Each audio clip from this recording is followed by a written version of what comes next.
Hi everyone. In this video we'll be looking at how to punish bad chess openings, and of course in the moment you'll never really know if an opening is bad or not, but you kind of get that intuitive feeling, and whenever you get that feeling that their opening is not so great, this is when you should start to ask yourself the main question. And that main question is, what about this opening makes me think that this opening is bad? And from that, you can usually kind of use some basic logic and think, kind of working backwards, going, okay, what is the problem with this opening? And basically, how can I exploit it? And so that's what we're going to look at today. So we can start with a really easy example to start off. So let's say they start with e4. This part is solid so far. Nothing wrong with this. e5. But then let's say they play king e2. This is, of course, the Bongcloud opening. We all know this joke opening. And because it's so common, many players usually know how to play against this. Now, if you didn't know, if this was your first time ever seeing this, we would immediately suspect this is probably a bad opening from white. And so we might ask, well, why is that? So what exactly makes this king move bad? Well, it does a few things that are bad. So first of all, we've lost castling rights. White can no longer castle. And of course we know castling is very important in chess. That's how you get your king to safety. Usually it's going to be protected behind your wall of pawns. If your king goes kingside, is most common. You usually want to keep your kingside pawns very close to your king, kind of form a little shelter, and you don't have that here. Even if you were to go queenside, if you were to castle this way, you have these three pawns as some kind of pawn shelter, and that also can help defend you. But here, the king is just stuck in the open, and it has lost the ability to castle. So that's, of course, one main problem. But it's worse than that, because here the king also obstructs their normal piece development.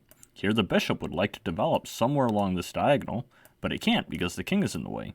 And very similarly, even if the queen wants to come out at some point, all of these squares the queen cannot because, again, the king is in the way. And so really the king is just completely misplaced here. So we, of course, have labeled this as a bad opening. Okay, so we've identified it's probably not so good for white. Well, what can black do about this? And so we have to think, is this something that we have to take advantage of immediately? Or is this something that'll catch up to the opponent?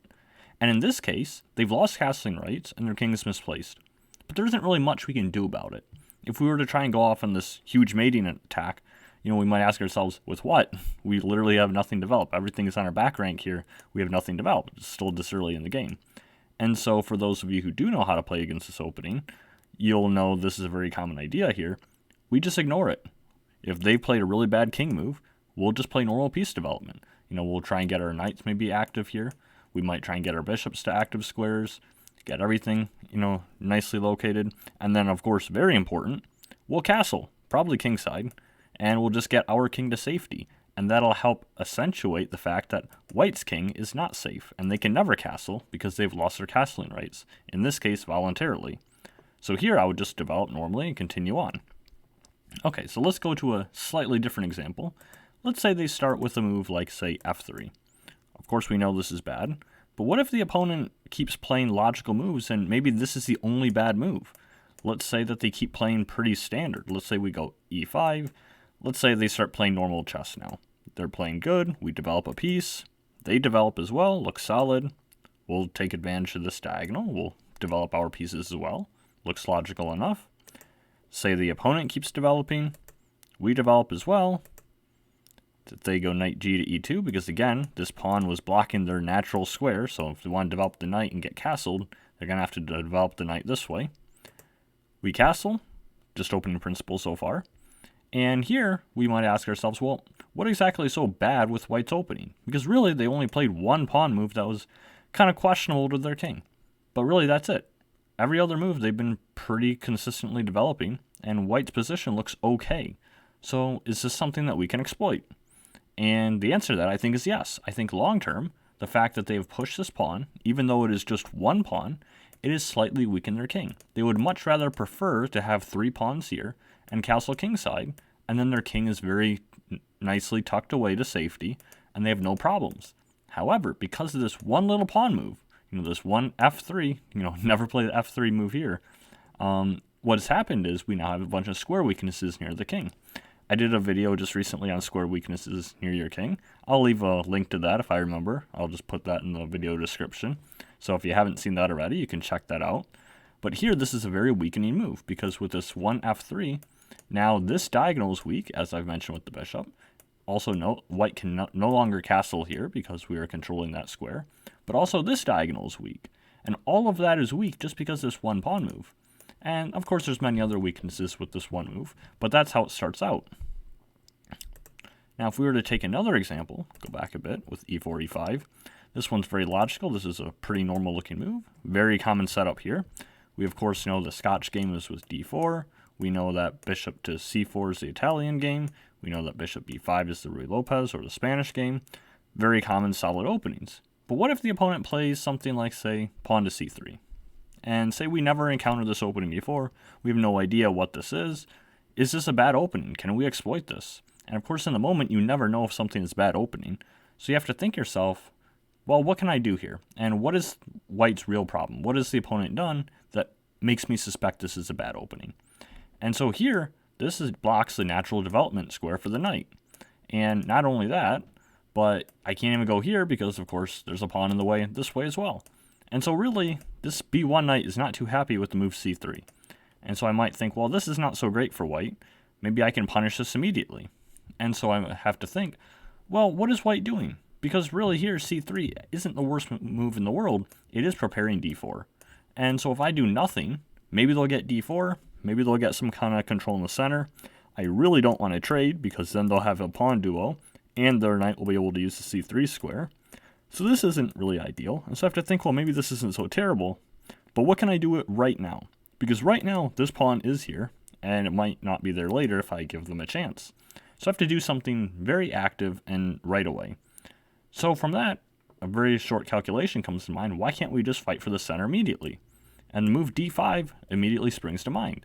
And you might wonder, well, doesn't that just trade a pawn?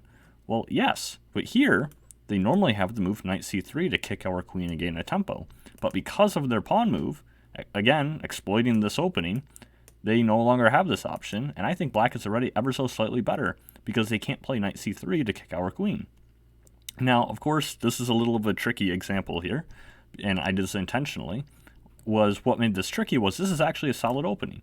This is known as the Ponziani opening, when white plays pawn to c3. And it's a lot less common than the others, but it is okay. But of course, if you don't know opening theory, you might suspect this is a bad opening. And the thought process is exactly the same. What you have to do is think, is this opening bad? Maybe it is.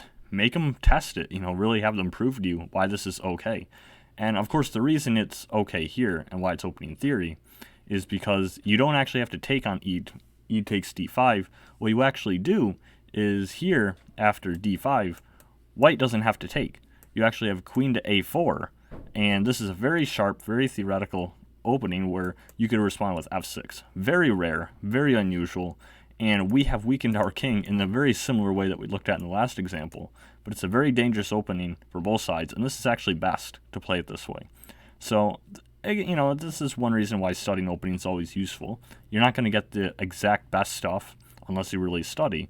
But if you just follow opening principles and you know what you're doing, you might get an idea and at least get a playable position. And if you start thinking, how can I exploit certain moves that the opponent plays, like say c3, you naturally find the best move here, which is d5. Now, if you've studied this opening in particular, knight f6 is also playable instead of d5 here, because it's looking at this pawn. But, both of these moves are logical, and you can find these, but especially d5, because you're fighting right away, you're very, aggressively contesting the center immediately, and more importantly, you're exploiting the fact of what is the problem with white's opening, what is the drawback that they've played here. And not always will their opening choice be so solid. As we saw with the Bongcloud opening, and with 1f3 in that other example, sometimes those drawbacks are something that the opponent can never fix. If we go back to, say, the Bongcloud, here, they can never fix the fact that they've lost castling rights. Their king is forever stuck in the center. And even when they played f3, this pawn move cannot go back. And so their king is forever weaker, specifically along this diagonal. These two diagonals here. So whenever you're faced with an opening that you suspect is bad from your opponent, even if you're not 100% sure why, you have to ask yourself, what do I suspect is wrong with this opening? And then your follow-up thought to that should be, how can I exploit this? And very often, you'll find a move that is very testing, if not the very best move to counter. And that doesn't even take opening theory. That just takes some, basic intuition and logic. and afterwards you put it in the computer, you learn from your mistakes, and then you move on. And that's how you slowly improve at chess. But in the meantime, while you're in that exact game and you don't have the post-game analysis with you yet, you just have to try your best, and that is where the thought process becomes very useful in how to punish bad openings. So I hope this video helped everyone, and I will see you in the next video.